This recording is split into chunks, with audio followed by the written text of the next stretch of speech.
soatiga 300 kilometrlik sur'at bilan ketayotgan bir mashinani yoki 3000 kilometrlik sur'at bilan uchayotgan bir aeroplanni tasavvur qilaylik. Ondan mashina va aeroplan haqida mono savollarga javob berishga tirishib boqaylik. Birinchi, mushundoq tez sur'atda ketayotgan mashina yoki aeroplanning ustiga bir narsa qo'ysak uchib ketmay tura oladimi? Ikkinchi, bu mashinalar mushundoq tez sur'atda ketib etib bir chambaraksiz deydi.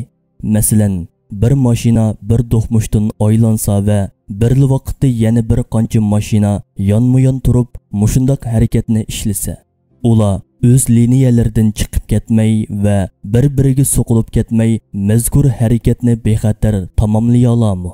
Uchinchi, hech qanday ovoz chiqarmay, havoni qilchib bulg'amay va har qanday bir yiqilg'u sarf qilmay mushundoq tez sur'atda ucha oladimi? Bu savollarning javobini hammamiz bilamiz. Ya'ni bu savollarga hammamiz birdek yo'q deb javob beramiz. Endi biz sizlarga bulardanmi tez sur'atda mangadigan bir ucharni tonishtiramiz. Bu uskuna bizning o'ylaganimizdan ham tez, ham bexatar, ham yiqilg'u sarfiyoti yo'q, ham ustiga qo'yilgan narsalarni uchirib etmay bexatar elib mangalaydi. Hamda shuncha vola tez sur'atda mengishiga qaramay o'z liniyasidan chiqib ketmaydi va tavrabma qolmaydi. Ham ovozsiz, ham shu bir yo'lda o'xshash tezlikda uning bilan birlikda ketayotgan ko'pligan hamrohlariga so'qilib ketmay mangalaydigan bir uchardir. Sizlarmi faraz qilganinglardek biz hozir olam haqida to'xtalyapmiz. Biz turayotgan bu dunyo, ya'ni yer shari soatiga 108 ming kilometrlik sur'at bilan quyoshning atrofida aylanib turadi. Ya'ni biz biladigan eng tez sur'atlik zambirak o'qidinmi 6 hassa tezlikda harakat qiladi. Ajaba biz mushundoq tez sur'at bilan mangadigan bir uloqning ustida ekanligimizni his qildikmi? Biz mushundoq tezlikda ketayotgan bir mashina ichidagi odamga o'xshash jiddiylashib beorom bo'ldikmi?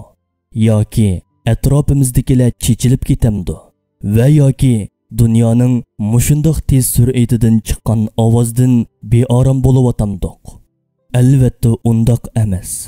Chunki biz ustida turgan bu uloqning mukammal bir boshqaruvchisi bor. Ichida safar qilayotgan biz yo'lovchilarni ozroqmi beorom qilmay, havo bo'shliqida rolsiz ham relsiz holatda ajoyib tez sur'atda ovozsiz, istitaksiz ham bexatar sayohat qildiradigan bir boshqaruvchi.